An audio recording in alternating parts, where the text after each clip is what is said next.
So good morning from London. Good morning to those of you joining us from Canada and USA. Good afternoon, Sri Lanka and Maldives. And good evening, Australia. My name is William Razzak, and I'm an Associate Director of the RIU. And I will serve as your moderator for this webinar. This is the second in the series of webinars, and it's been organized and arranged by the Research Intelligence Unit, the RIU. The RIU is a company with offices in the UK, Sri Lanka, and the Maldives, and has a 17-year track record of providing research and advisory services to both the public and private sectors.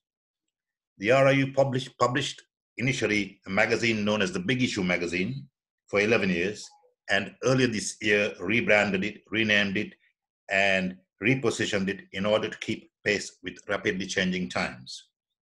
The quarterly magazine, known as The Big Life, has an exciting array of articles covering a wide spectrum of topics, from present situations to sustainable development goals, the new ferry service launched by the Sri Lanka Inland Water Transport Division, construction, real estate, diet, health, and fitness, and much, much more.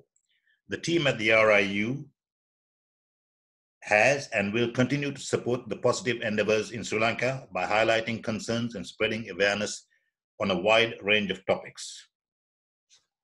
So that's about the RIU. The title of this webinar is The New Reality: International Travel, Quarantine, Real Estate, and Navigating Changes in Sri Lanka.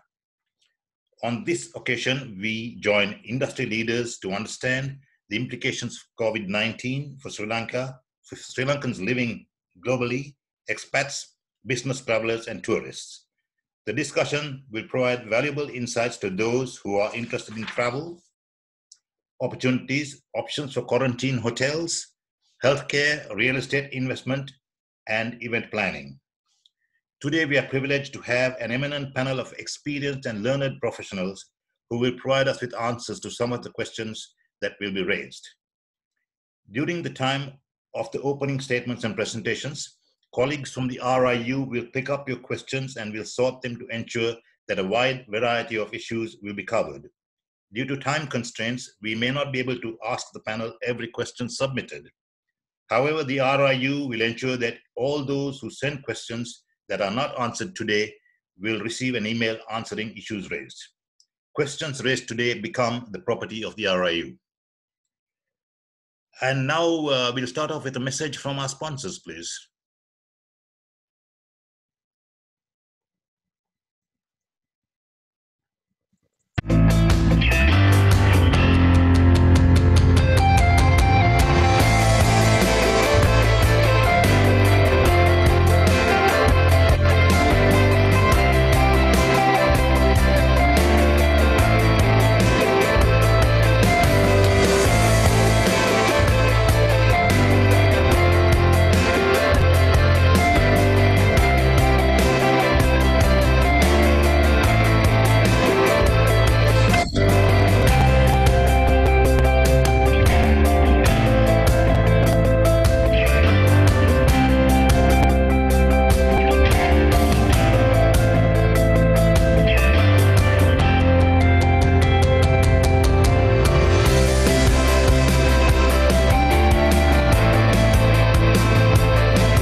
Unfortunately, in Sri Lanka, we don't have an abundance of data. So when investors, especially foreign investors, they come to Sri Lanka and they have an issue, they have a problem because there's not much information available. So,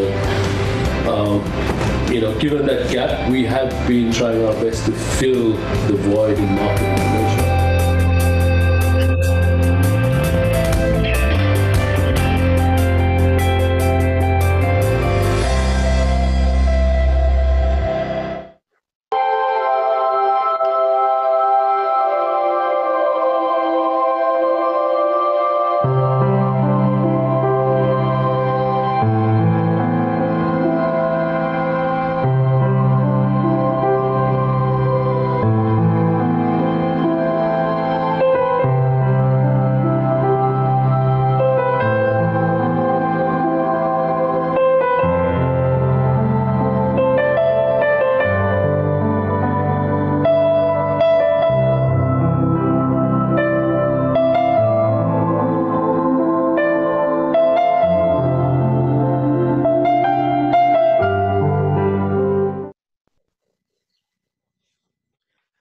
Okay, thank you for that.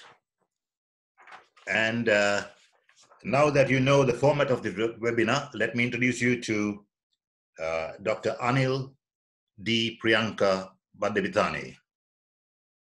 Anil is a housing finance specialist and corporate executive with a track record of professional excellence in the UK, Sri Lanka, and the Maldives. The service record included Housing Corporation of England and Wales, the Halifax Group, HDFC Bank of Sri Lanka, and IFC partner company HDFC PLC in the Maldives, where he served as a managing director. Presently serving as an executive director of capital investment, Maldives, a senior business consultant for the RIU, and director of Finlay's Maldives Limited.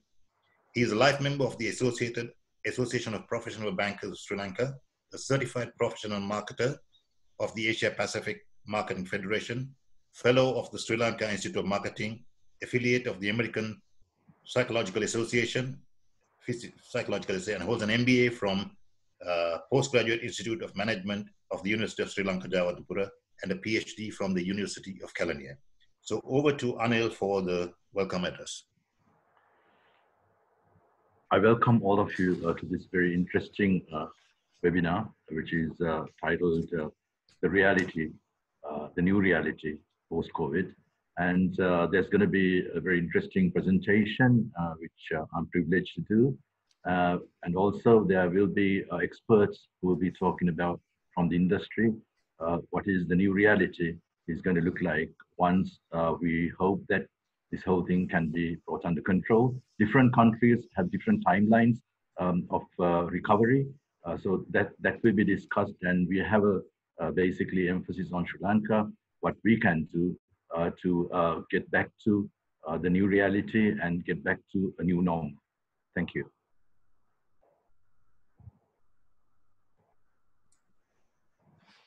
Back to you.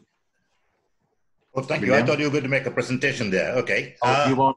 Okay, fine. So we then move on to the presentation.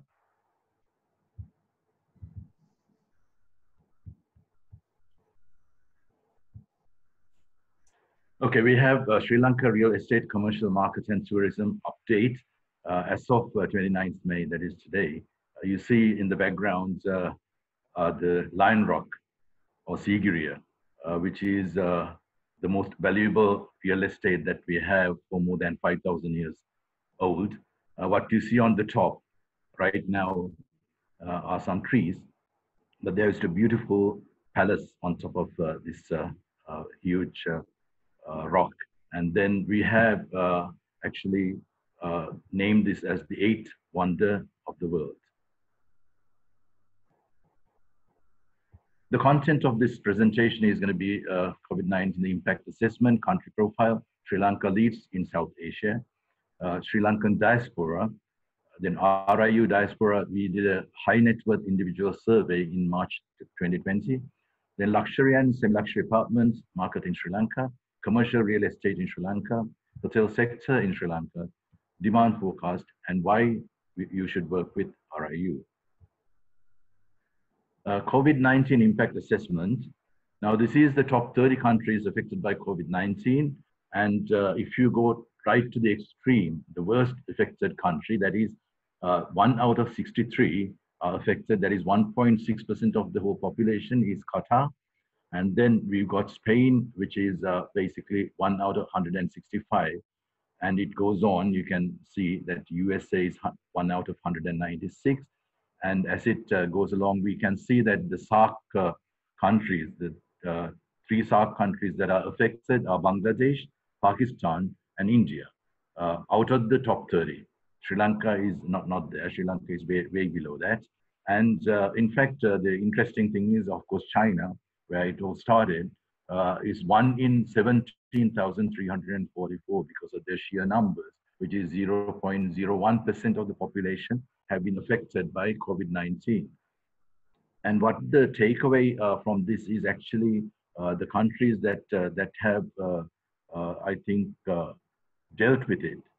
You know, what we're going to see in the next slide, that we have recovery rate and a fatality ratio. Now, the recovery rate has again been best in China.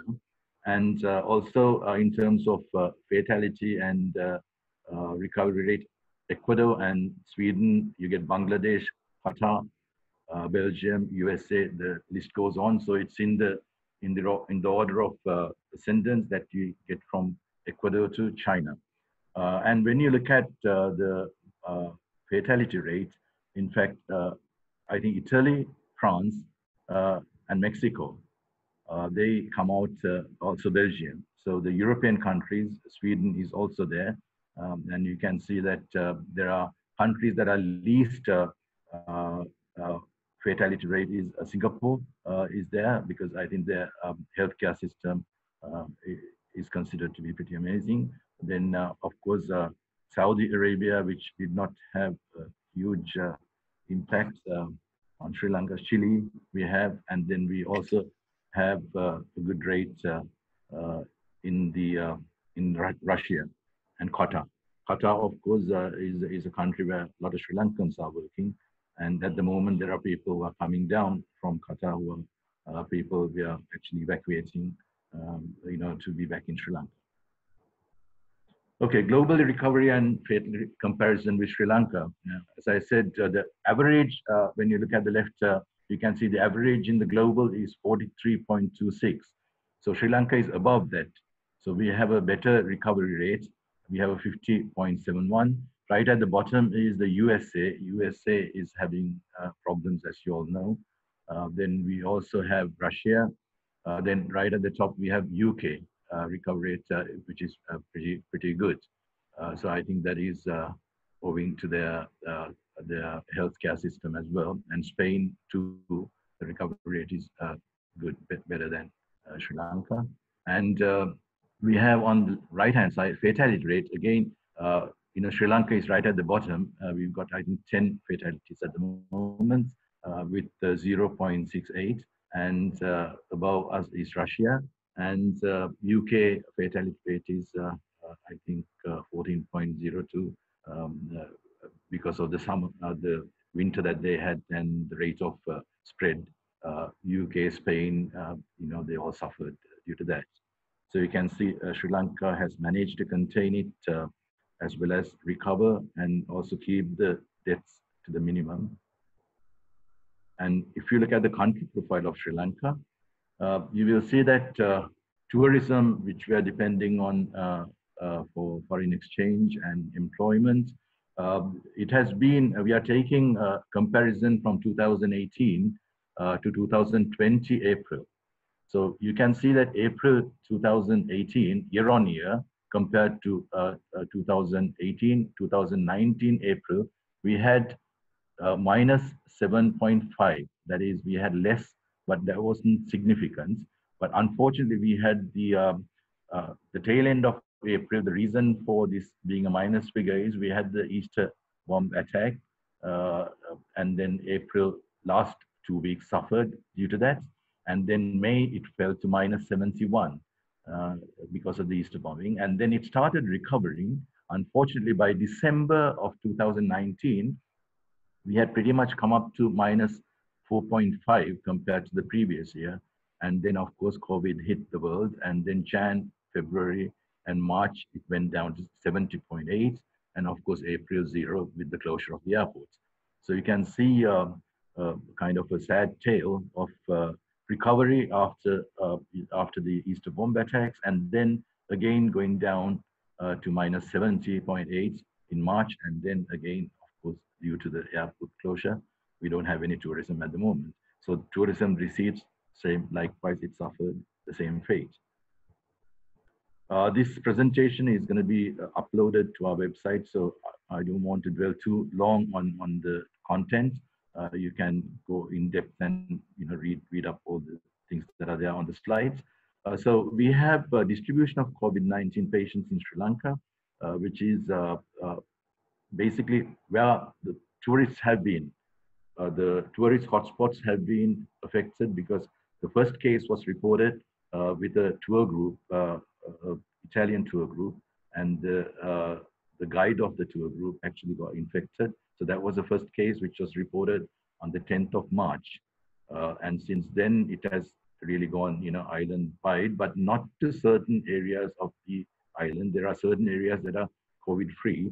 We will get to that soon. And the total confirmed cases are 1,469. This is, I think, taken about 3 days ago. And then recovered and discharged 745 and 10 deaths as of 27th May. Okay, distribution breakdown of COVID-19 patients in Sri Lanka. This is an interesting, demographic.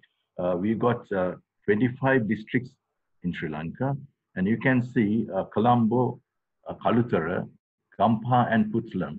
They are the worst affected areas, which have been subject to a curfew, a continuous curfew for more than 2 months, right, without any easing. And the other areas were eased, part by part.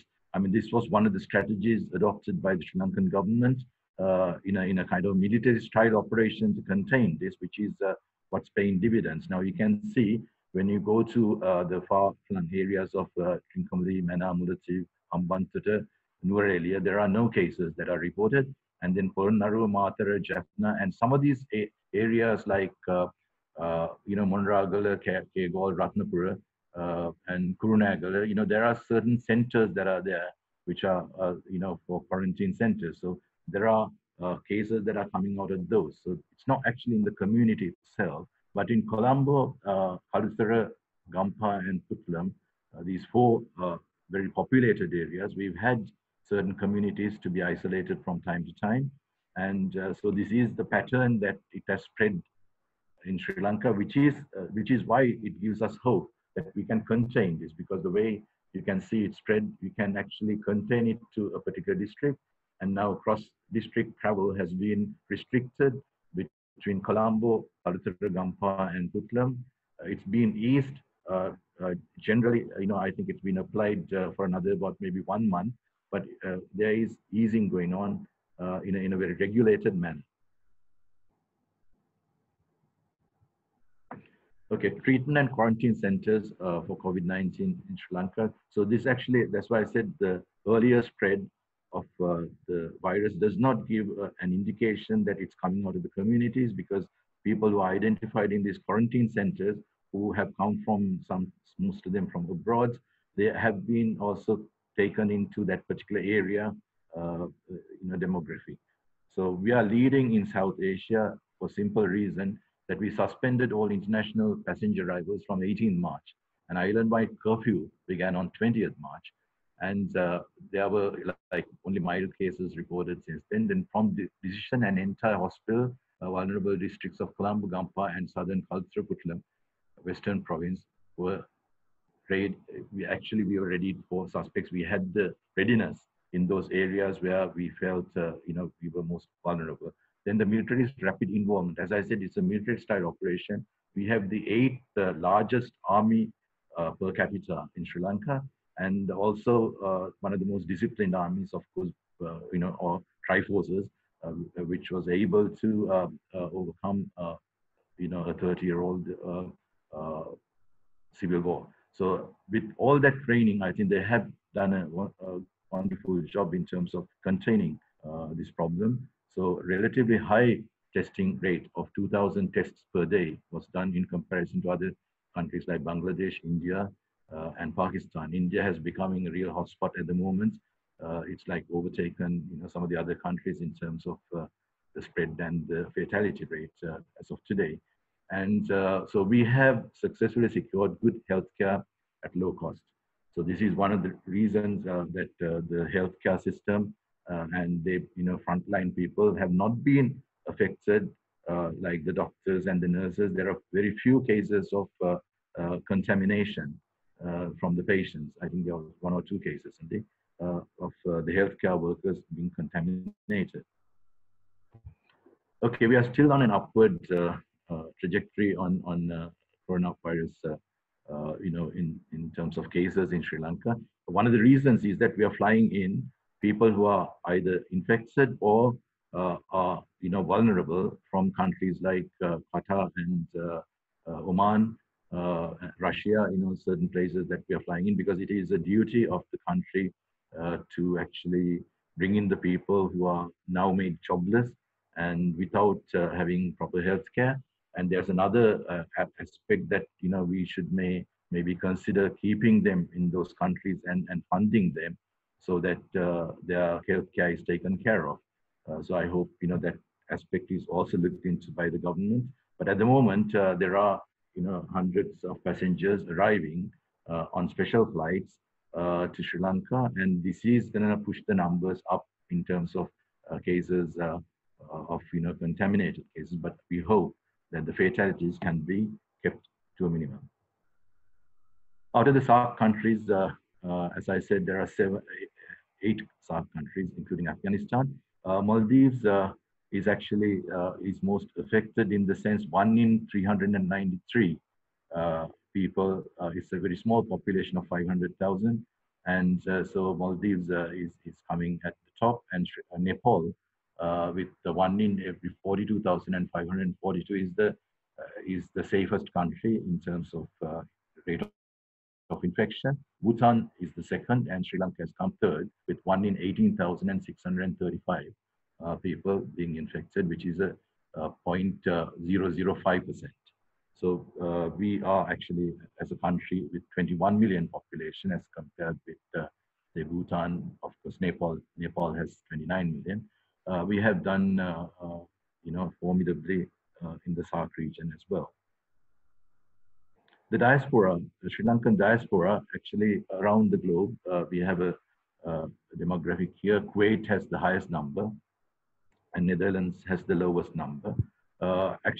This is significant when we come to look at the number of people who are working abroad and number of people who are settled abroad. These are all like either dual nationals or Sri Lankan passport holders. There are no people here who are holding a complete citizenship of those countries. And this is important because we actually did a survey in March 2020 of the diaspora, high net worth individuals, diaspora in the diaspora, which UK has the largest number of 436,667. Now these countries that we undertook the survey are people who are holding dual nationality or nationality of Sri Lanka and then residing there, which they have some kind of connection to Sri Lanka. And this is done with a view to finding out how they view Sri Lanka in terms of real estate as well as other investments and their connections and the post-COVID recovery of Sri Lanka. So we've got the economic impact in the survey.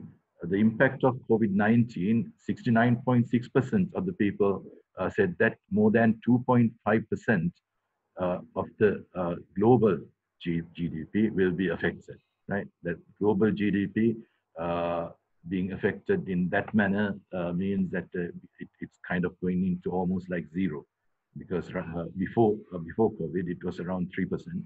So now you're talking about impact of 2.5. That's a perception of 69.6% of the people. And the Sri Lankan economy, it's a 2.5% reduction in the growth rate. So which means that we are going to go down to about 1%, 1 or 2% growth rate. So that is 61.9% had that perception that we are going to go down to that kind of low growth rate of 1%, 1.5%. Property purchase in Sri Lanka, that is after this is actually during the time of the COVID that we did. So 25% mentioned that they have previously purchased properties in Sri Lanka, and only like 75% say they haven't, right? So this shows that there is a big market out there who have not actually purchased any property in Sri Lanka, but still hold the dual nationality. And investor interest in investing in Colombo, 54.5% were interested in purchasing residential property within Colombo.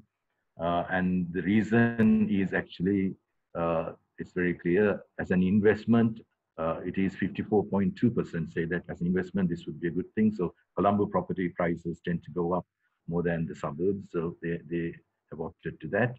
And then 26.8% as a second home, and 14.1% only for self-use.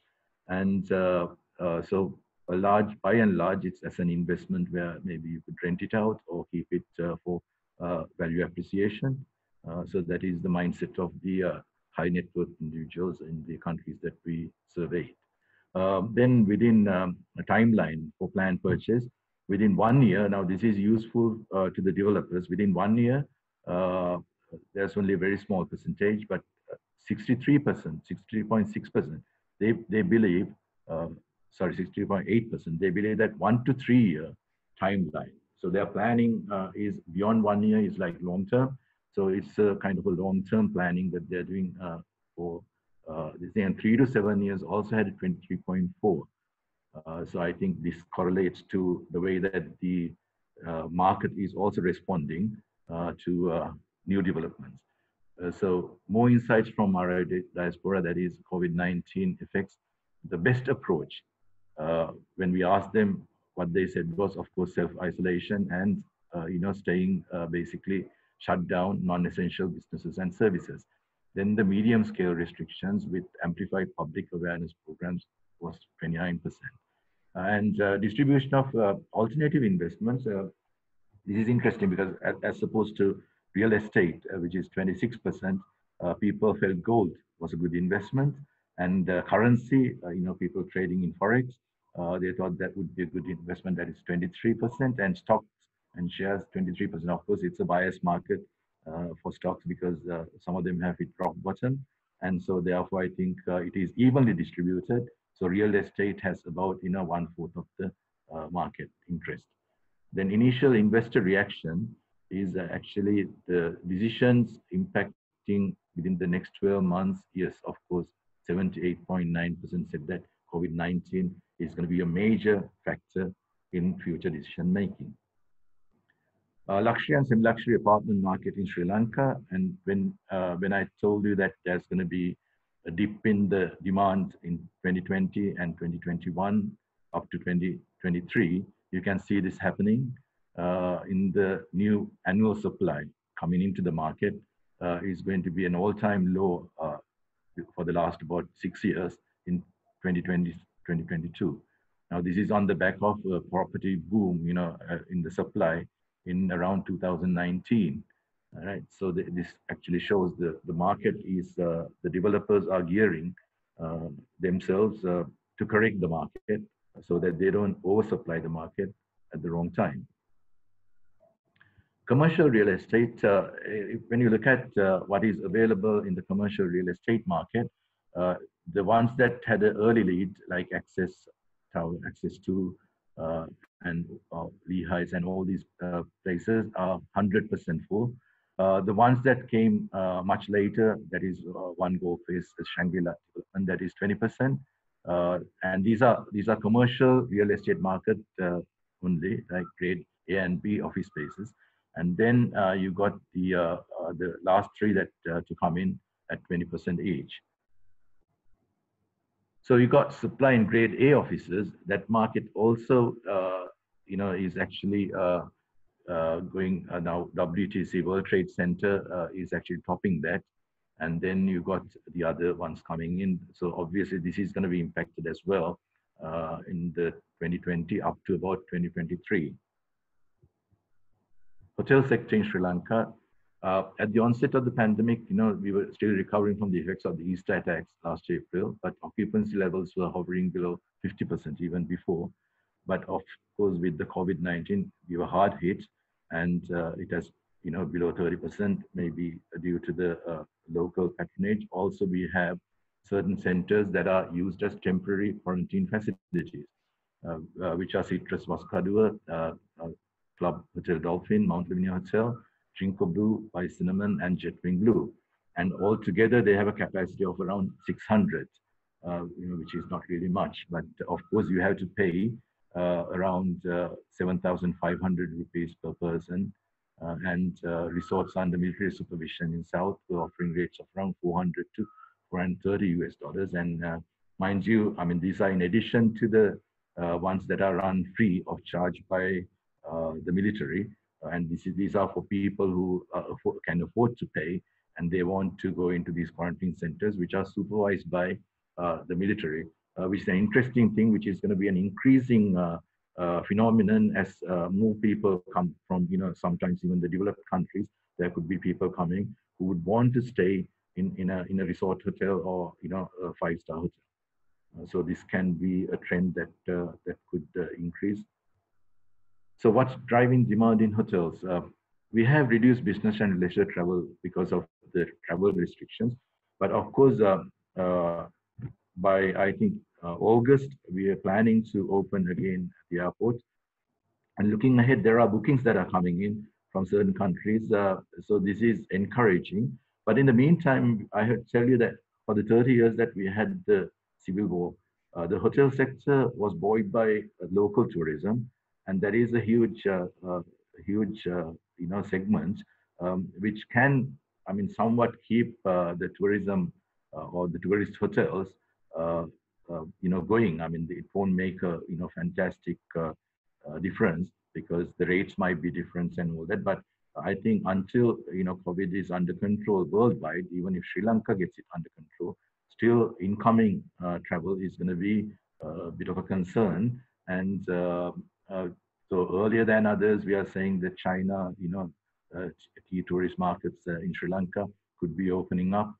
Then business corporate travel expected to recover quicker than leisure destinations because business has to go on, whether, whatever the problems, life has to go on and business has to go on. But it is anticipated that there will be a contraction, of course, for the next about one or 2 years. But Sri Lanka is on a recovery timeline of maybe around another 6 months. There are silver linings in the tourism sector. I think you all have seen these videos going viral, how hospitable Sri Lankan people are, and how accommodating we have been, how generous we have been to travelers as well as each other. So that's why there are European and high-end Indian travelers have begun to inquire on forward bookings. So people are still interested in coming to Sri Lanka, but a lot of factors, how the air travel is going to be, because I think the future of air travel is going to be hugely different to what it is today. And the demand forecast is, of course, that they are going to be one of the safest destinations in the world once we've got it under control. Active citizen engagement is expected, and then the top destinations of tourism, business, education, healthcare, and real estate, we hope to bounce back. Right? We have a resilient economy because we have food security, and this is a country which has abundance in terms of nature, and the weather is actually very favorable for the people. We don't have to spend so much on keeping our houses warm. It's the other way around, actually. So we have positive outcomes in terms of getting it under control and having the economy also bounce back based on, I think, home-based industries, agriculture, and IT. IT is going to be a major impact going forward because there are a lot of youngsters who are into IT. Now we'll be looking for opportunities in Sri Lanka, and they'll be making their own businesses in Sri Lanka. Okay, finally we come to RIU, the Research Intelligence Unit, whose courtesy that you're enjoying at the moment. We are actually a research unit that was registered in the UK since 2003, and we have offices in Sri Lanka, Colombo, Sri Lanka, and also Maldives. We had a presence, and we began operations in the Maldives in 2015. That's when I came across RIU, and also ventured into Hong Kong, and we endeavor to promote sustainable practices to all our clients. And what we do is we design research, data management, analysis, and market surveillance and surveys, market intelligence, social and environmental impact assessments, then investor forums and investment intermediations and publications. And we have subscribed subscriptions from world over who are making use of that. We are also agents, and we do promote B2B as well as retail business to the developers and the business sector in the real estate. So why you should work with us? We are a pioneering research team. We have proven capabilities, and you can read all this when we upload it. We have a strong track record, and we have top corporations that include Fortune 500 companies based in London with the regional office in Colombo, and representations in Maldives, Hong Kong, as I previously said, and the first company to produce real estate market annual report, which is very, very important because this was the emerging markets in Sri Lanka and the Maldives at the time. So, and we have investor forums, which I think you all have taken part. And now we are doing these webinars because of the social distancing. And our work has been recognized for its originality, quality, and award-winning kudos from international region and beyond. So I think that is the a little bit of blurb about ourselves. And I thank you very much for your patient listening. And then you will actually be able to upload, once we upload it, you'll be able to go through this at leisure and maybe, get more details that way. So thank you very much. Back to you, William. Thank you, Dr. Anil, for that excellent presentation. I know that all of you have put in a lot of work to get all the statistics and figures, because not all of us know about these things. So some of us around in other countries do not really know what's happening in places like Sri Lanka. And as Sri Lankans, we are all very proud of the efforts made there. Yeah, I must thank Anil for helping with this presentation, and he's done an excellent job from RIU. Thank you. Thank you. Right, before we carry on to questions and answers, and before I introduce you to the panelists, can we have a message from our sponsors, please?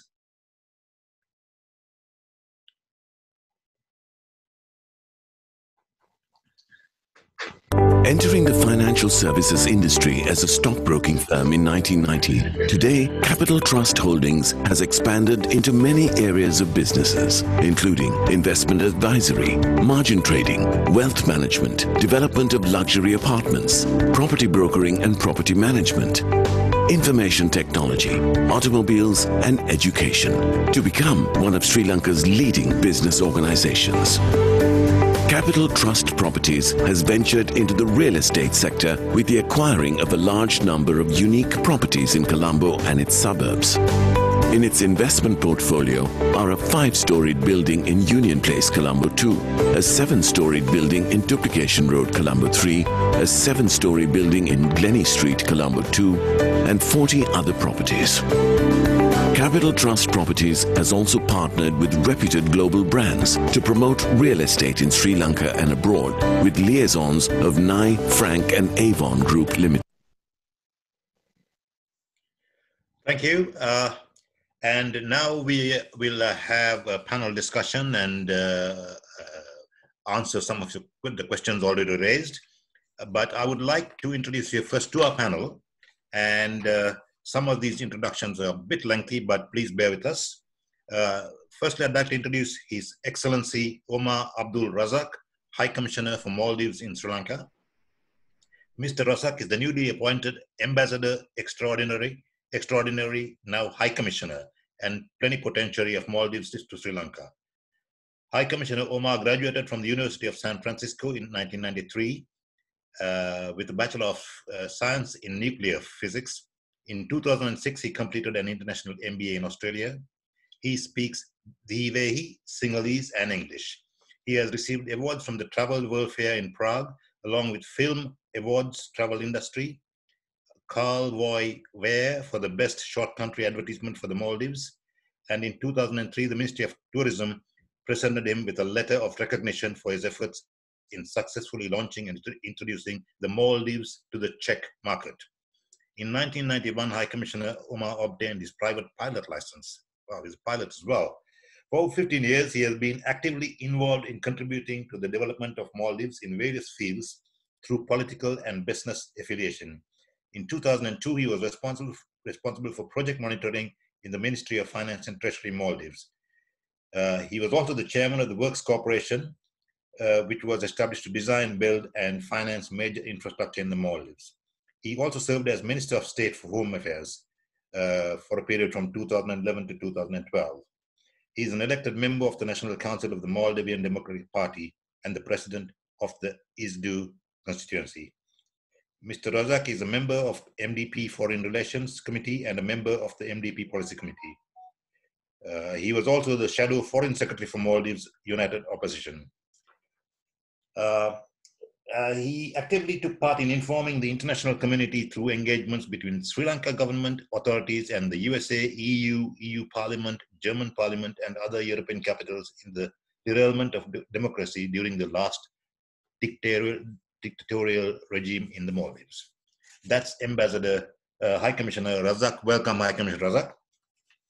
The second panelist is Mr. Hiran Cooray, who is the chairman of Jetwing Hotels.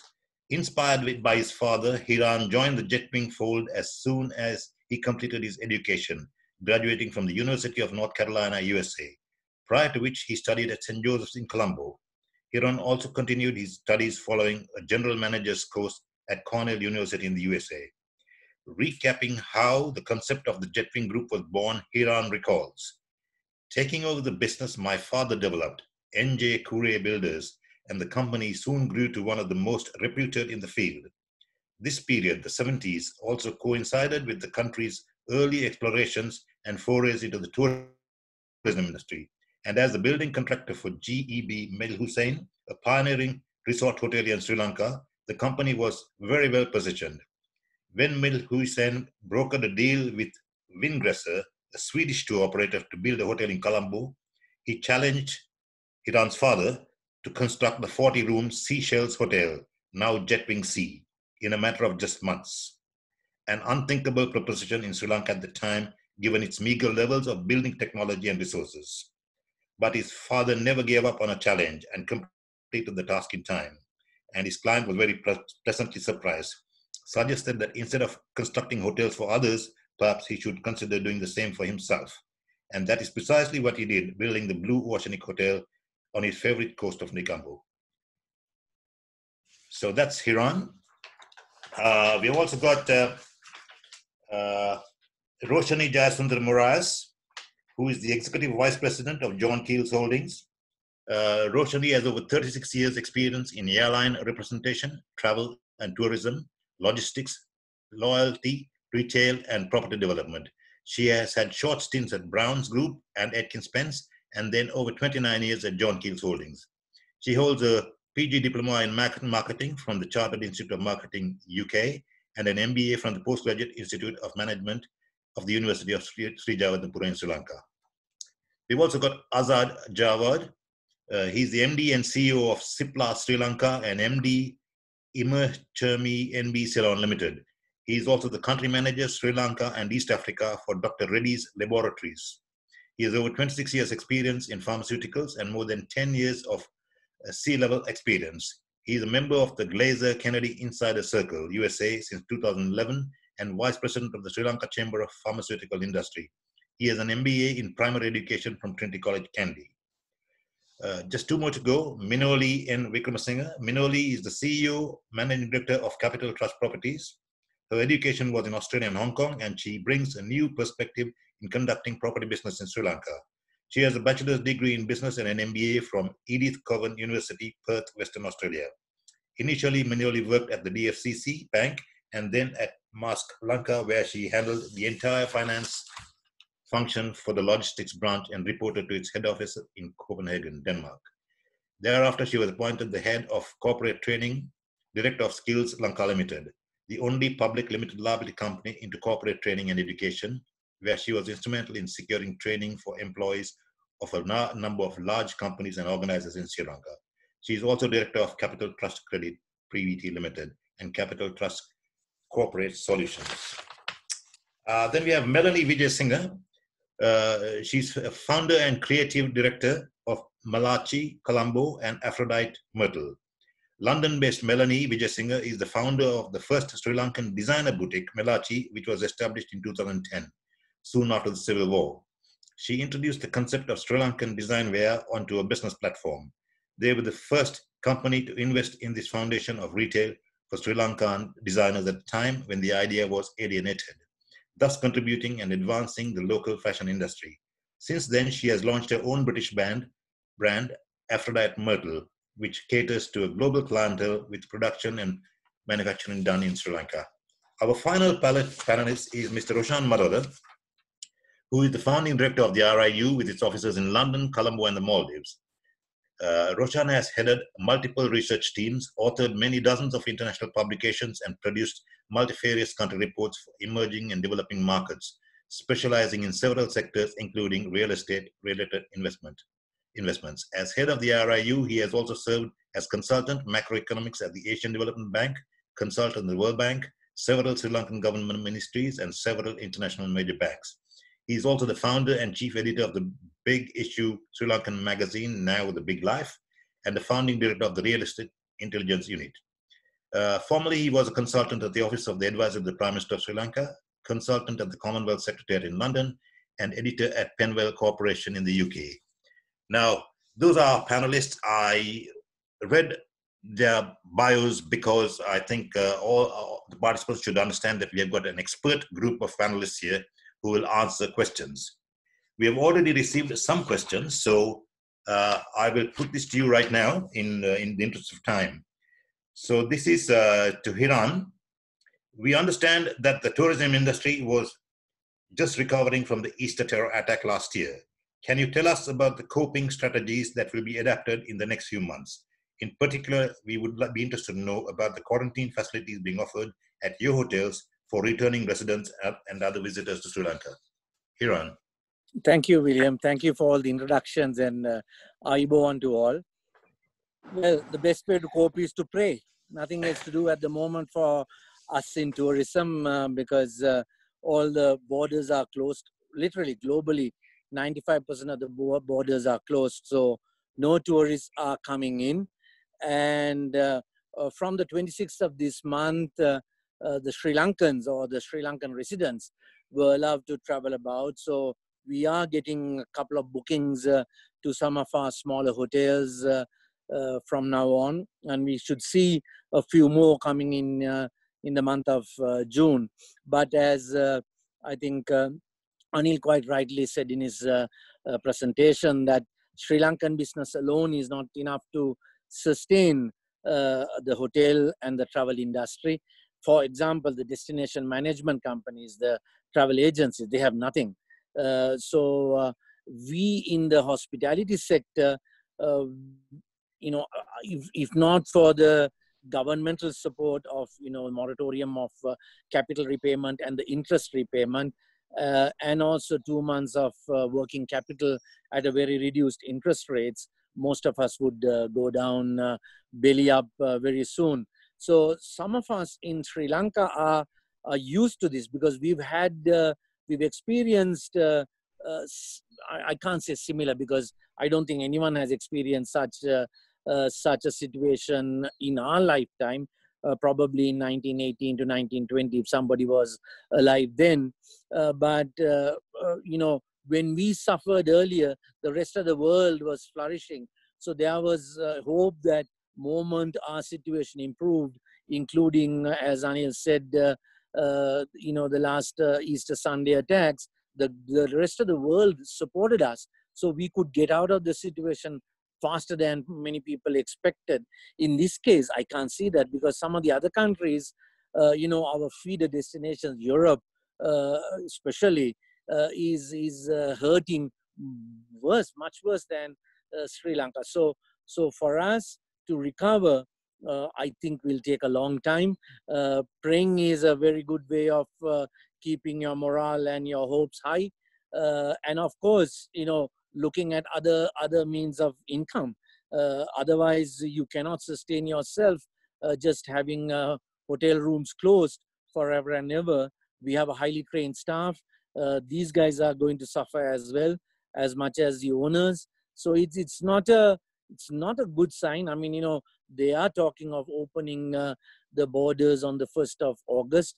I don't think we want to import the virus, nor do we want to export the virus. So therefore, we have to be careful whom we allow into the country. I mean, you know, I don't think tourism is the most important thing. I think, in fairness, health is the most important thing for anybody, you know, for any country. I don't want to see any person die due to this virus. And thankfully, we have only lost 10 people so far, which is good. And I think we have managed this situation well. So we should ride on that. And maybe one hope I see is that we should enter into bilateral agreements with countries that have managed this virus very well. Example, New Zealand, Australia, Taiwan, Vietnam, even China to a certain extent. These are countries that have managed the virus well.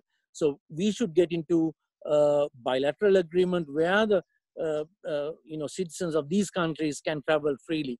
If I'm asked to go through, COVID tests and quarantining, come on, I'm not going on holiday for sure. And we offered our hotels. Actually, you mentioned one hotel, Anil.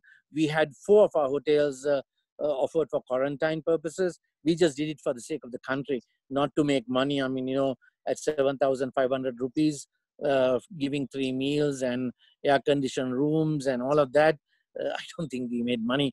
But it was just purely to give a single room to those who are traveling, who wanted a comfortable place to stay in for 14 days. Otherwise, they would have been quarantined in community centers, which would not have been that helpful.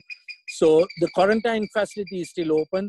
At the moment, we don't have any guests in our hotels for quarantine purposes, but some of the other hotels like Cipla, Waskadua, I think Dolphin Hotel are right now being in use for quarantine. Thanks. Thank you, Hiran. It appears that you're in the garden, can hear birds. I'm in Ambeville at the moment because I have nothing to do. I have no work. I'm in a holiday home at Jetwing Warwick Gardens in Ambeville. That's a squirrel. Very nice indeed. Yeah. Very nice. Okay, this next question is for the High Commissioner. High Commissioner, you understand that there are many Sri Lankans living in the Maldives who are waiting to return to Colombo, and there are similarly many Maldivians waiting to go back home. What is the situation in this regard? And the subsidiary question would be of air travel between the 2 countries and the region as a whole. Well, thank you. Thank you for inviting me as a panelist, and nice meeting everybody here, and thank you for the introduction. Yes, as you might not know, Sri Lanka has the biggest Maldivian resident population outside of the Maldives is in Sri Lanka. So Sri Lanka is home for many Maldivians, and we at the embassy, of course, we during the lockdown from March 16th, of course, nobody could move around. So, but then again, we had a lot of assistance that had to be given to the Maldivian community here in various different forms. So we have been very busy. Even though Colombo has been on curfew and lockdown, our embassy was operating all throughout, and the embassy was open. I went to work every day, and but of course, consular services we did not open the embassy for the public, but then again, we are doing the consular services via online. And it's quite amazing that we found out that most of the work, actually, all the consular work actually can be done online. There's actually no need for our nationals to visit the embassy unless, of course, there is in very few instances only. So we learned a lot during this lockdown period and working from home, or rather we were at the embassy, but then again, all the services we provided could have been done on remote control. And yes, there are many Maldivians living here and who wants to go back home. And of course, there are many Sri Lankans living in Mali who wants to come back here. But then again, the Maldivians and Sri Lankans not only live in Maldives and Sri Lanka. We have Sri Lankans, Maldivians living all over the world. Therefore, everybody has to get their chance to come back home. And I believe the biggest, the restriction, the main restriction here and in Maldives also is quarantine availability. There's no space. Quarantine space is the biggest problem. So therefore, there's some control of how many the numbers that we can bring in into the country. And of course, the other factor is that there are so many students, so many Maldivians living across the world, same with Sri Lanka. So the quarantine space is the issue, but then again, slowly, everybody's getting their turn. And I know that there are 7,000 Sri Lankans working in Mali and waiting to come back. And every aircraft can carry about 284. And of course, the Maldivian community here, we can take in one shot, but there's still, we have quarantine issues over there. Well, as you know, I know Sri Lanka and Maldives both have an exit strategy, phased out strategy to open our borders. But however, as you know, this is a global problem. Even though we open our borders, it doesn't mean that the flights are going to come or the policy of other countries is allowing their nationals to go for tourism. So I think we have to work together, and we have to take the guidelines of the WHO and the health services, and as different countries are at different stages of the COVID pandemic. For example, Maldives, Sri Lanka is slowly implementing the exit strategy, while Maldives is speaking. So we are at different stages here. Maldives started before 2 months later, but we have some advantage also, and also some disadvantages. The advantages is that our islands are scattered, so we are in a natural quarantine situation. But then again, the islands are so small. Malé city is tiny compared to most other cities, and approximately 150,000 people live on top of each other. So therefore, social distancing is difficult. But we are managing, and I think both Sri Lanka and Maldives, both governments are doing a good job. They're managing well. And I'm very, very proud that Sri Lankan government has done an excellent job, and very commendable, even compared to the region or in the world. And all the timelines are met, and the exit strategy and the phases, I believe, going well. And like Hiran said, we pray together. And I think that's the way to go. Yes. Thank you. Thank you, High Commissioner. That was excellent. Because of timing constraints, let me carry on with the next question. It's a series of questions, and this is to Roshanie, Moraes, and Minoli, Wickramasinghe. Please try and answer these questions. As leaders in Sri Lanka's real estate industry, can you share your thoughts on what to expect during the next few months? Can these people who have made decisions to invest in property still expect the same market conditions? And what will be the frontline challenges for buyers in this market under the current conditions? That is to Roshanie and Minoli. Okay, if I can maybe start. I think real estate is a long-term play. And yes, currently, like every other industry, and Hiran explained it, and tourism is the hardest hit anyway. Everybody is impacted, and it's going to take a little while before we come out of this hole. But real estate, one must understand, is a long-term play. It's not day trading. So when you get into real estate, you get in for the long haul, knowing that you will have market corrections, recessions and disturbances that will come along. If I can just draw from some of the past recessions, if you take Sri Lanka, our land prices had dropped only post 2008, the subprime issue we had, and that happened somewhere else, but we got impacted. But also at the same time, we had the golden key issue. So both together at the same time impacted land prices. That's the only time land prices got impacted in Sri Lanka, negatively. Otherwise, we plateaued at times, but it has always been on the up. We looked at some regional data, and I can quote from some Malaysian statistics. Other than during the Far Eastern currency crisis, which was in the late 90s, Malaysian housing prices haven't dipped. They've plateaued. The rate of increase has reduced, but they've been on the up. And each time they came out of a recession or some calamity like the 2008, the dot-com bubble, whatever, it's taken a peak higher than the previous peak. So real estate is long-term. And if you come closer home to Sri Lanka, construction and real estate contribute something to the tune of 7 to 8% to our GDP. And it has been growing, but this is largely government-led and through infrastructure projects. But nevertheless, even privately led projects have been on the increase in the past few years. But yes, it may see a slowdown because most of the developers may not want to get into the business right now. And then it depends on who the developer is and whether they can weather a certain storm. Yeah, so when you look at some of the asset classes in real estate, they all won't behave the same. You will have residential, and residential would be landed housing, apartments. You will have commercial and you will have retail. Residential has been the largest market for investors and of course primary buyers for occupation and for rental. And now commercial is coming up, or was coming up, I must say, as an instrument for investment. And let's see where that goes post-COVID.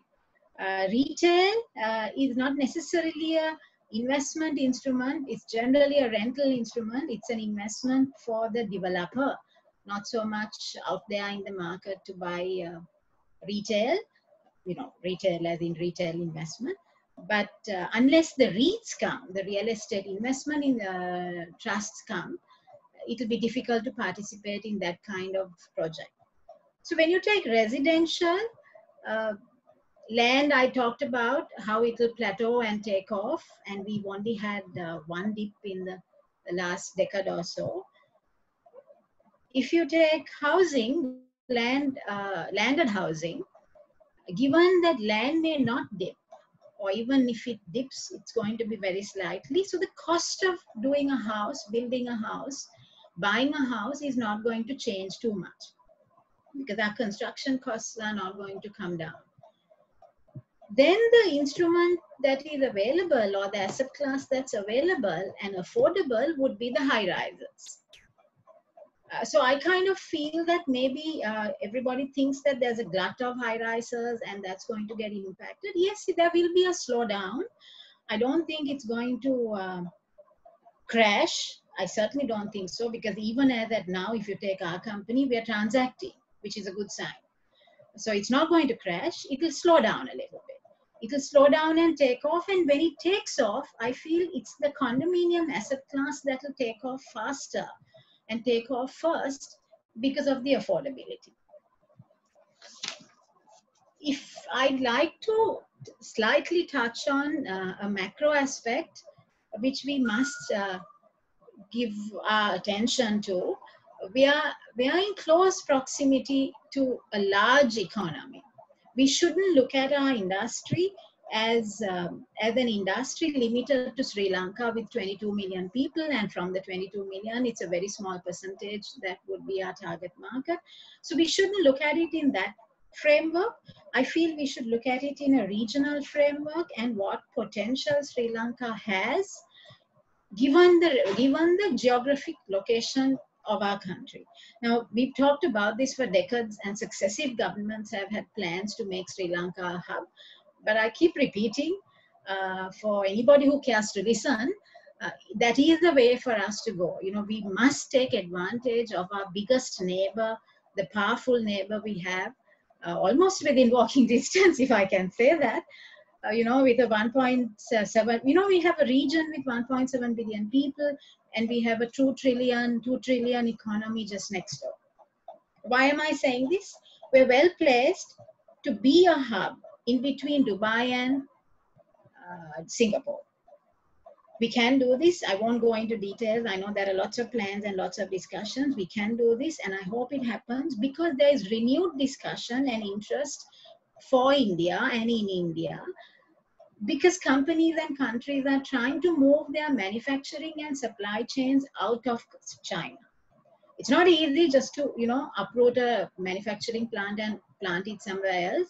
It's not easy to move supply chains from a region to another region, but I think it can happen. And I think there is some interest and people are looking at doing that purely to diversify their risks.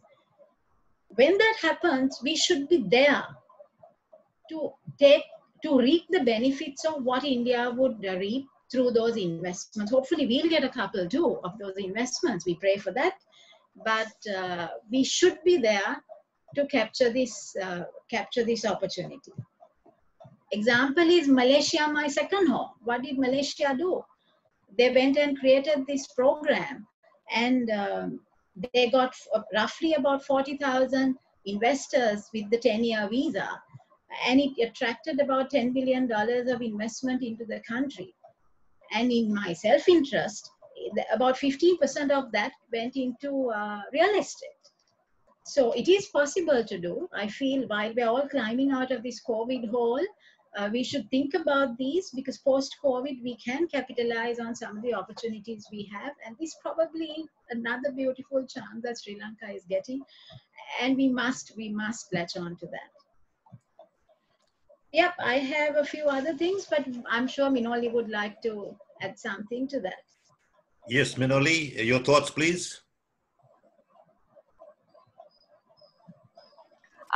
Capital Trust Properties is actually a wholly owned subsidiary of Capital Trust Holdings, which actually specializes in the entire real estate spectrum. So the company has the real estate development arm and also the largest real estate transactional arm in the country. So we are the local agents for the three global real estate companies. That's Knight Frank, Colliers, and CBRE. So, so most of the large MNCs transactions get routed through us. So hence we deal with a lot of properties, be it commercial to residential, beachlands to even manufacturing lands for manufacturing concerns.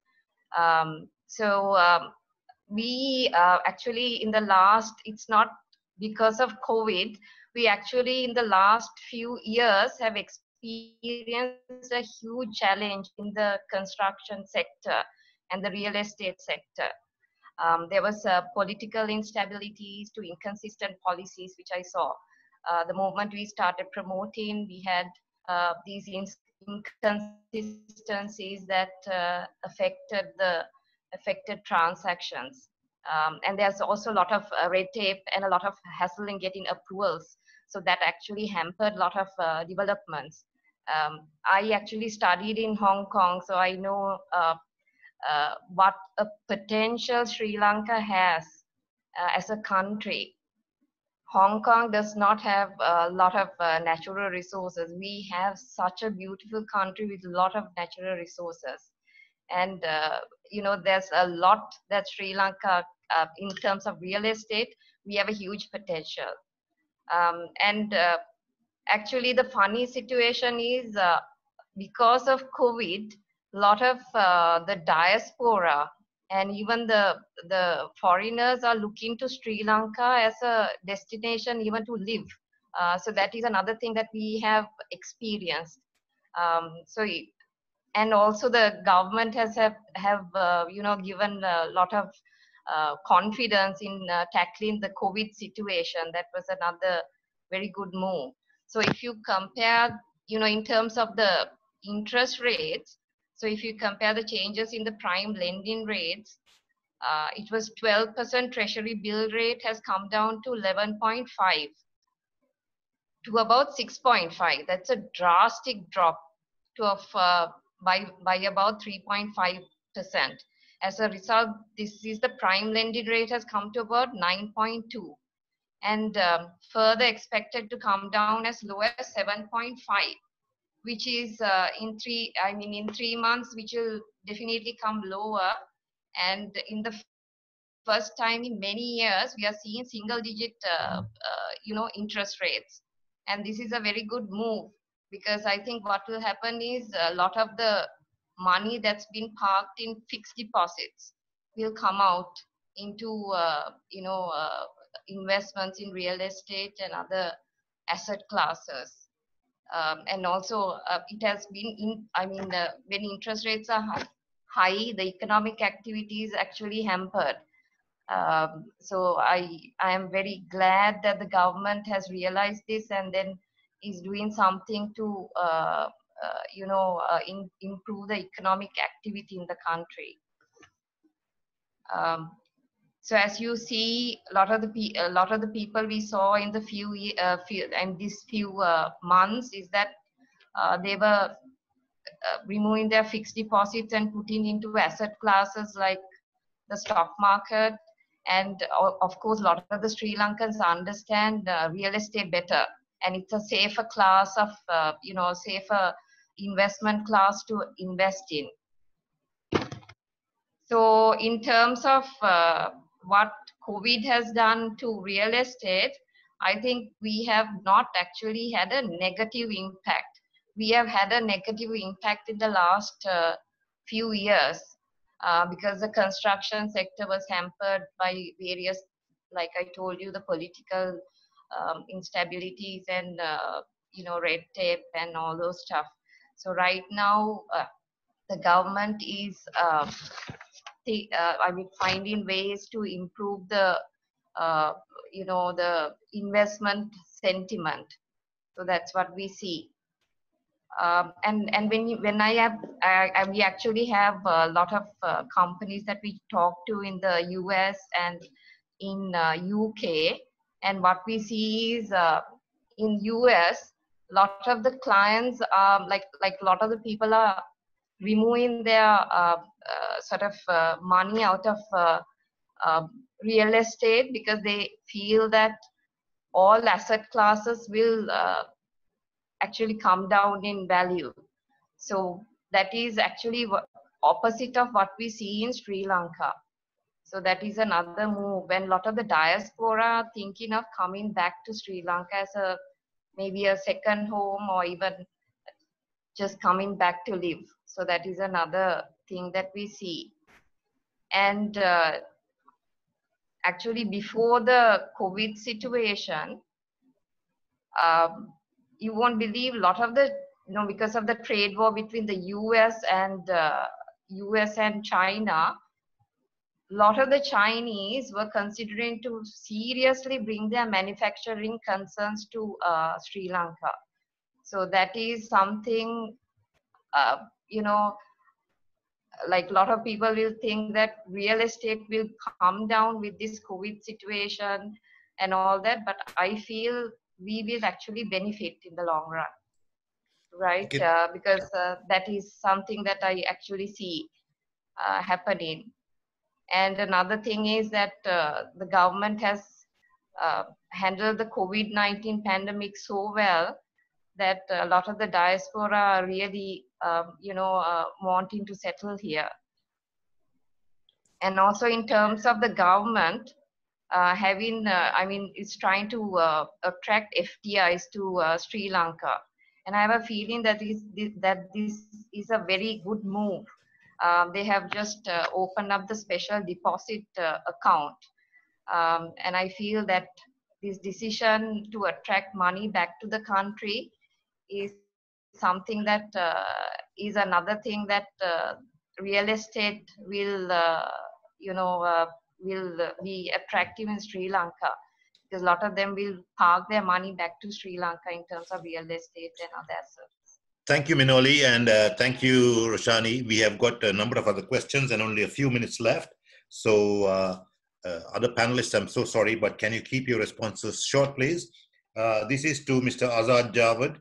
You are the CEO of one of Asia's largest pharmaceutical companies. From your perspective as a business leader, can you share your thoughts on what companies will need to implement in order to adjust to the new reality in the business environment? Who will be the main winners and losers? Yeah. That's to Azam. Yeah, thanks, William. So thank you for the opportunity as well. I think I actually wanted to speak about, the background and things like that. Other speakers have covered sufficiently. I would want to pitch one critical difference between financial recession versus COVID-19 situation right now, what we are facing. Because if it is financial recession, generally, once you address that problem and it bounced back. But COVID-19 situation has multiple problems. One is supply problems, then it will have demand problems, and the finance issues like liquidity and the credit line issues. So therefore, I think it is quite different from overall recession from finance situation. So, but looking at the bigger picture or the larger scheme of things, the economists, generally after any crisis, so they sketch three types of graphs, or this one, which has V, U, and L. So generally, we generally bounce back. So it has a sharp decline and it bounced back. And you will have a decline and then structural damage, and then it bounced back. L curve is ugly, so it falls and it doesn't recover. So the good news is the empirical data suggests that in any pandemic situation in the past, historically, it is a V graph. So generally, if you look at, it could be SARS, it could be Hong Kong flu, it could be Spanish flu. So there is a lot of hope that, so this pandemic also can bounce back to have a V graph. But however, so people should not get into complacencies. So we have to prepare for the worst and hope for the best. So what do companies have to do at this moment is largely they have to look at the what they can control the controllables.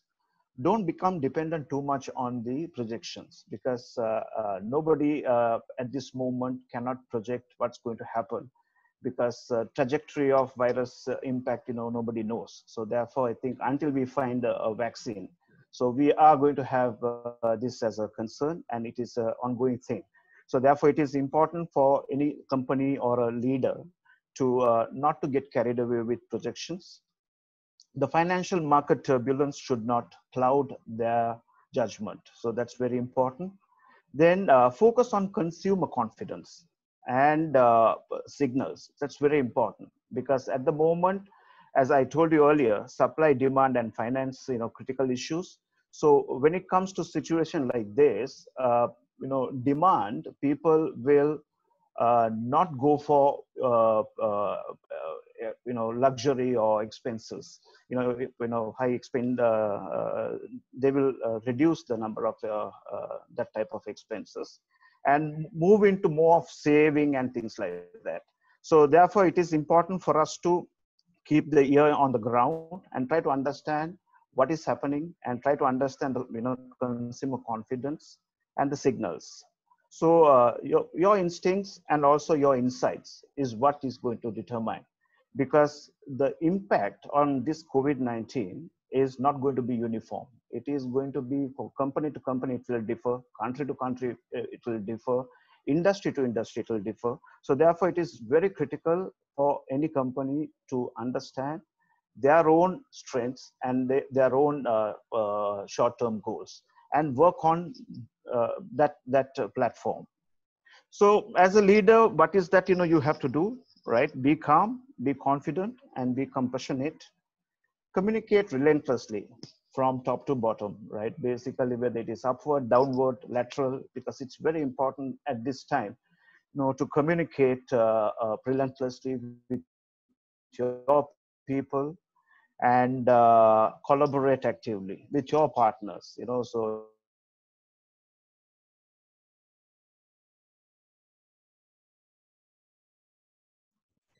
Unfortunately, it seems that Azam's. Okay, are you still continuing? Yeah, I can. Yeah. Couple of minutes more, please. Yeah, yes. Just 2 minutes more. Yeah. Yeah, focus on cash. So that's very critical. So for any company to thrive, whether your success and your failure depends on how much cash you have.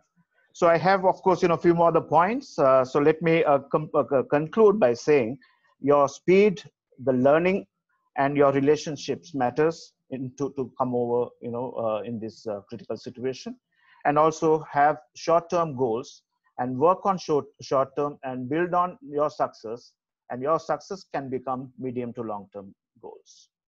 Thank you. Thank you very much, Azam. Let's quickly move on to Melanie. Melanie Wijesinghe. Melanie, you are based in London with an international clientele, especially for bridals under your British label, Aphrodite Myrtle. As your company, Melache, is the first designer boutique operating in Sri Lanka, your team helps to make people's special day that much more memorable. Can you share some of the thoughts of those who have had to cancel or postpone weddings? What will be the emerging trend in this regard? And will weddings take place with social distancing? I'm sure everybody wants to know about that. Melanie. Thank you, William. Well, to begin with, 2020 is a boom year for weddings. It tends to happen whenever there is a round number like 2010, 2020 or so on. So this year, ideally would have had more weddings planned in comparison to last year or the next year. But currently, unfortunately, the wedding industry is really hit hard by the pandemic, and it's one of the most affected industries along with tourism and many others like that. Various vendors from venues, wedding planners, photographers, florists, makeup artists, and many others related to this have tremendously suffered, and they will continue to feel the losses throughout this year. Lots of couples have been forced to postpone, reconsider, or even completely scrap their plans for 2020. The most public example of this comes courtesy of the royal family with the announcement that Princess Beatrice and her fiance had to cancel their Buckingham Palace reception, which was scheduled to be this month in May. So yeah, that's that. And beginning of March up until June, all or most weddings have been postponed, definitely. In UK here alone, about 100,000 weddings within these months have been postponed due to lockdown. June is very unlikely to have weddings as the entire world is just getting settled into a new normality. Hence, weddings might not take place in the month of June. However, July onwards and the immediate preceding months will have local weddings in their respective countries. That is, most of the guests who are traveling from abroad will not be able to attend, so it will be like a minimum number of crowd that they could have. In terms of how these massive events are going to take shape in the new reality, it's really very interesting. It's definitely something different to the preconception of weddings that happened before 2020. Starting with how you enter the venue.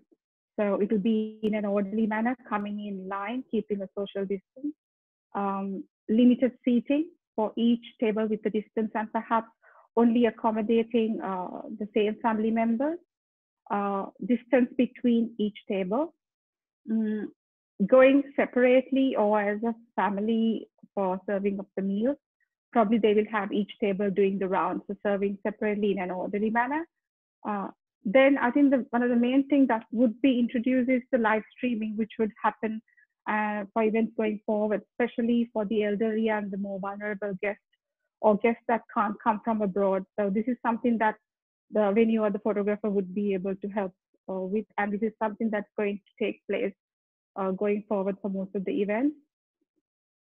Dancing, which is a very popular thing in Sri Lanka, which is one of the highlights of a wedding ceremony. It probably is going to be much restricted. However, I think going forward, it will be replaced with a band or musicians playing, where the couple just might only do their first dance, and rest of the time, the guests would just enjoy the music. Finally, hugging and kissing, which you see in events, especially in Sri Lanka and even here in the UK, is very normal because it's a fun celebration. That's going to definitely not happen. Perhaps blowing kisses to acknowledge and send love may become popular once again, I would think. So weddings beyond of September will be slightly a bit eased, with perhaps more guests being able to attend, and also the possibility of guests abroad coming through. However, I think the main guidelines will most probably be adhered throughout this year of 2020. Many families have the questions of should we or should we not, including my clients all over the world, not just in Sri Lanka. Here in the UK, very much they are affected. Most of them have actually postponed for next year. First of all, it's an individual decision.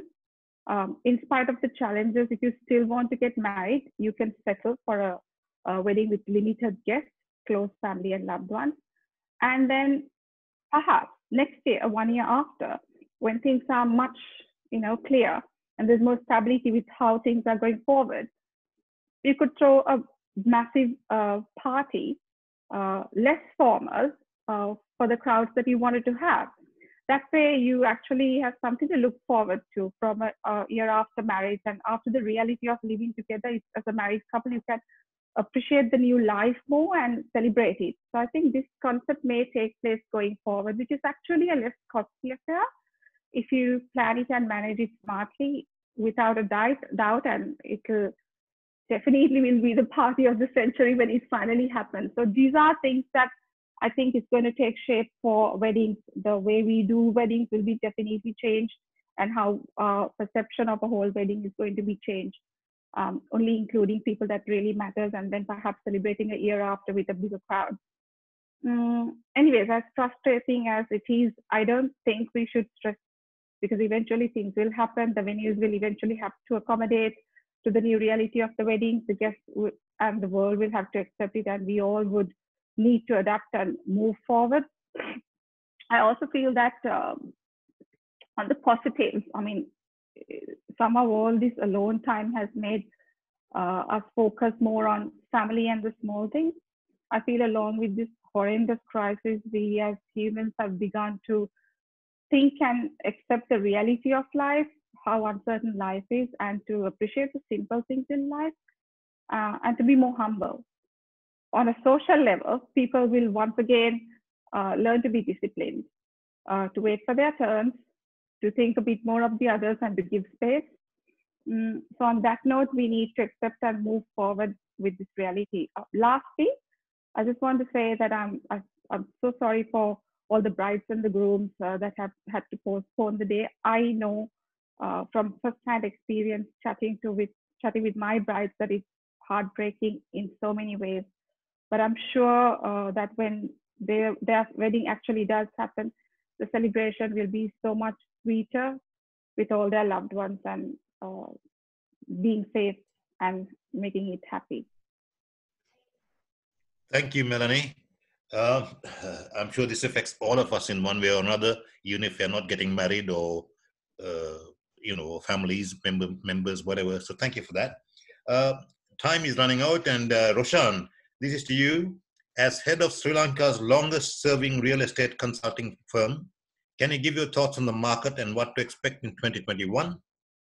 Have there been any fundamental shifts in the landscape, or will it be business as usual by the end of this year?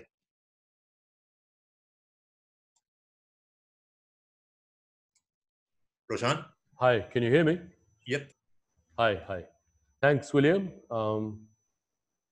In the interest of time, I'll try to be brief, and actually Minoli and Roshanie have covered quite extensively some aspects of the market already. RIU typically looks at real estate and its subsegments, that is residential apartments, commercial real estate, leisure and holiday hotels, and retail, typically retail malls, right?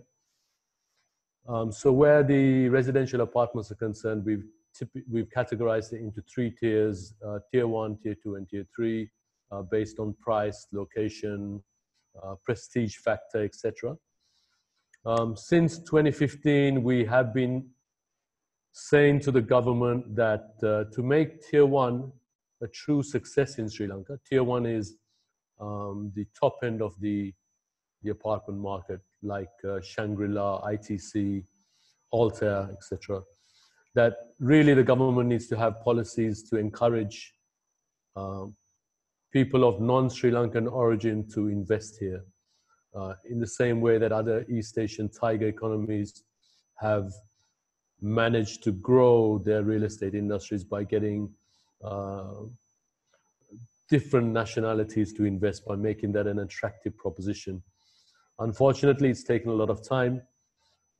Nevertheless, you have to understand that real estate in Sri Lanka is fundamentally on a good wicket. Even before the crisis, there was a 60% sale ratio of the top-end apartments, which is not bad considering all the strife that we've had to go through. There was a huge confusion about VAT from 2016 onwards, and then in whether apartment buyers would have to pay VAT and the very significant additional cost that would imply. Secondly, we had very significant political instability in 2018, which dented the market, which was otherwise on a very positive incline.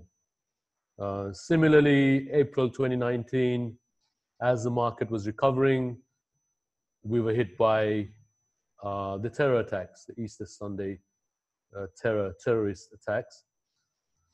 And despite all of this, we were writing at the start of this year saying that 2020 looks quite rosy for the market, and the interest levels were really high compared to the previous quarter. So Q1 2020 was looking quite good. And then obviously we were hit by COVID, which manifested itself in its impact for everybody by March. So yeah, it's a tough time for sure, but the real estate industry here has always been on a good wicket. I think Roshanie mentioned that apart from 2018, there's always been an upward trend. So I remember when we started monitoring the market back in 2005,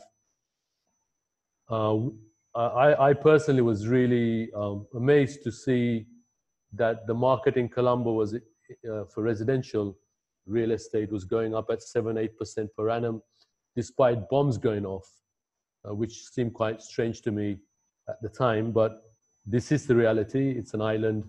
In a global context, it's prime real estate everywhere.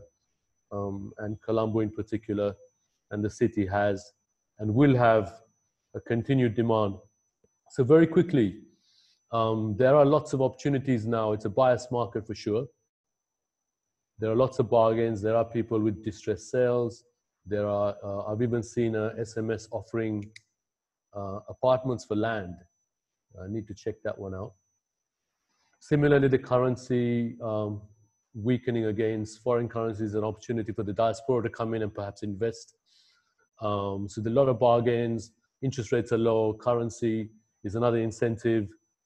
We do seem to have a very good record on COVID that can demonstrate to the diaspora that it's safer to be here than in a developed country where on paper they have a better health system, but in reality it has proved to be otherwise.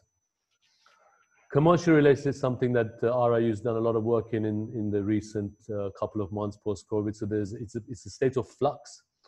There are lots of negotiations going on, and there are a lot of bargains, grace periods, etc., from grade A all the way down to smaller tenants. But we do feel that the market will adjust.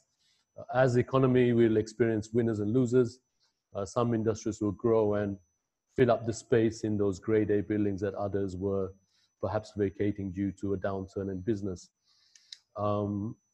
As many of you said, the hotel industry may take a little bit longer to recover.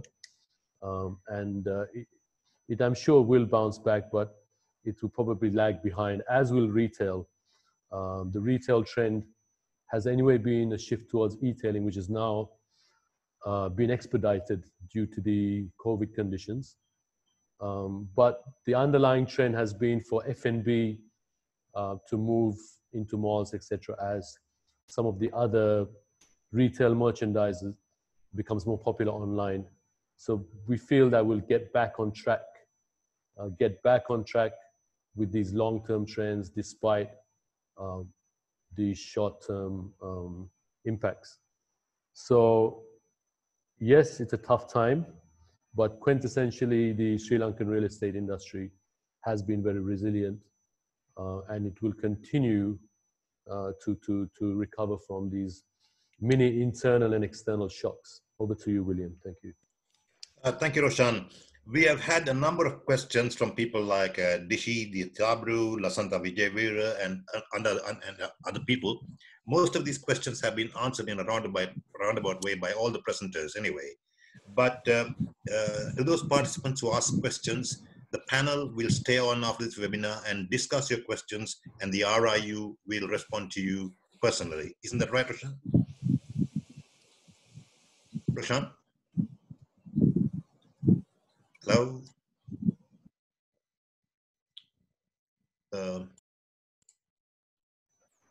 Hi. Roshan, yeah, is that Can you right? hear me? Yeah. Yeah. Will you respond to these questions? We can hang around for a bit longer. That's right, yes. If anyone else in the panel can hang around for a bit, that's good. Yes. Okay, in any case, please send your stuff over to info@riunit.com. Yeah. We'll reply to you. Yes. Before we close, can I ask the panelists, please, 30 seconds, no more. Can each of you just want to make some comment, but not for more than 30 seconds. Ambassador, High Commissioner? Is the High Commissioner there? Azam? Azam? He needs to unmute. Yes. Yeah. Can you hear me now? Yes. Can you, 30 seconds, please. Yes. Yeah. During my session, we mentioned about opening borders. If you remember that when we closed the borders, also it was closed country by country. As you know, Maldives closed the border to China, then it went on to France, Germany. So I believe that if we are to open, also we can use a similar method based on how well other countries are managing the pandemic. And I thought maybe that would be some way, but we can't open up for everybody. We can open up stage by stage or country by country, depending on how, I think in Hiran earlier mentioned that we can have bilateral arrangements between these countries that has been managing well. Well, actually, for me, I look at how a country is managing, but not by the number of people, testing positive, but also the death rate. I think Sri Lanka and Maldives have had a very few deaths compared to the population, and I think that gives a good indicator of how things are being managed in the country. Anyway, I hope things will come out of it, and I hope, of course, the new normal will never be the same again. I think this is the first time in the history of the world where everybody was thinking the same thing at the same moment. Everybody was thinking about the situation, and I think when we come out, the lessons learned, or good things come out of a bad situation always. And I think and this time, I think our hygiene is important. I think everybody is concerned about that. We can see everybody abiding to the guidelines very well, social distancing and respiratory etiquettes. All these things are things that we should have we took for granted before, but now we are practicing it. So I think a lot of the new manners, etiquettes, and the new way we look into life, I think we have actually evolved and gone to a different level of awareness with this pandemic. So I hope, you, Commissioner. Thank you. Thank you. Thank you. Hiran, if you can keep it to 30 seconds, please. Yes, sure. I mean, I think Sri Lanka will bounce back in tourism. There was a question also, how soon will we get back? It'll be a very small trickle at the start, I think. I can't see many tourists coming back immediately as we open the borders.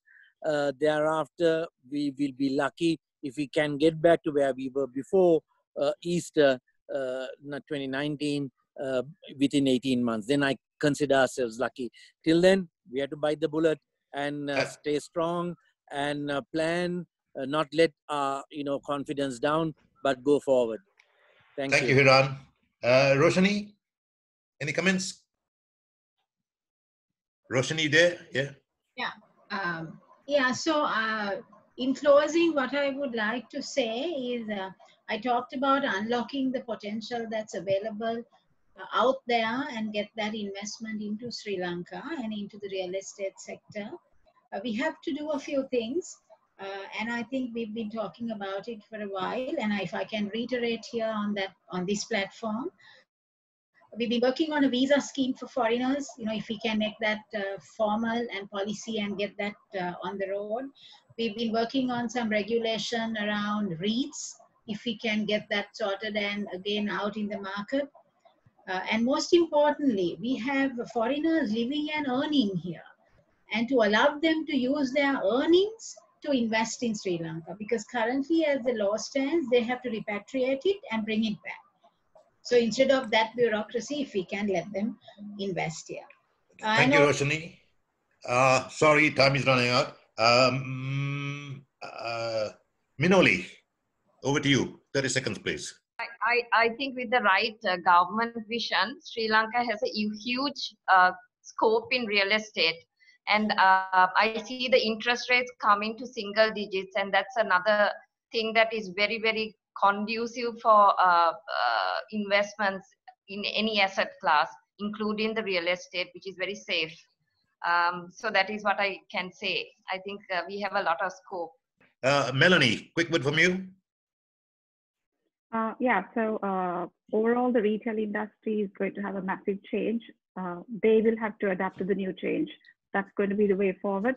As for customers, like people like getting married, bridals, and all these, they also will have to accept the situation, adapt to it. And it's not the end of the world. You know, we just have to be thankful that we're still alive in spite of all that has happened. So just look at the simple things in life, appreciate, adapt, and just move forward. It's very simple. Okay. Thank you, Melanie. I will get back to Roshan in a few seconds. So thank you to all our presenters and members of the panel for bringing their expertise and experience to these discussions. We have had a fruitful and interesting webinar, and we have achieved and learned so much during the past hour and 45 minutes. I trust we have all gained from participating, and we look forward to the next webinar. So now, before I close, I'd like to ask Roshan, please, to say a few words and a word of thanks or whatever, Roshan. Yeah, hi, can you hear me? Yes. Okay, thank you, William. Sure, I think we've run over time by like 20 minutes, so I'll keep it very brief. A big thank you to everyone here who's given their time, His Excellency Omar Abdul Razzak, Hiran, Cooray from Jetwing, Dr. Priyanka, Melanie, Azam, Minoli, Roshanie, and you, William. I think that's everyone. And most of all, the RIU and the Big Life team who have been working through virtually 24 hours to make this happen. And of course, I'd like to thank everyone who joined this webinar. And I sincerely hope that you found this useful. Because this is a time when everything is changing fast and we have to navigate our own strategy for business, personal life, etc. Important events, occasions, special times in our life, big business decisions, all of it requires that you get good and reliable information and timely information at your disposal. So just to reiterate, we will not attempt to tell you what happened and who did what and how COVID came about. There are lots of conspiracy theories that you can to read up, many interesting ones that you can follow. But we will endeavor to tell you what will happen, how the markets will behave, and what we see will be opportunities and the pitfalls as we go through to Q2, Q3, and Q4. So once again, thank you. I thought it was pretty useful and informative. I agree with Hiran. It's a good time to pray and hope for the best. We have, as humankind, come through much worse, Spanish flus, plagues, and whatnot. So as the human spirit is strong and resilient, I hope that we will come through stronger, probably in a more technology-centric and technology-dependent world, which can still be a better place. So thanks again and God bless. Thank you. Right. Before we close, I'd like to just say that once again, this was a complimentary webinar organized by the Research Intelligence Unit. Those of you who have been subscribers, you receive weekly, monthly, quarterly updates. So why don't you become a subscriber to the RIU and be part of this whole team, all of us, and we get the information on straight away from them directly, and you will be on top with all the news and research that is being done. So thank you all. Thank you, panelists. Thank you, RIU, and thanks for all the backroom staff. As Roshan said, they have done a tremendous job. So thanks all, and bye-bye from Colombo, London, Australia, Canada, New Zealand, wherever else we are. Bye-bye.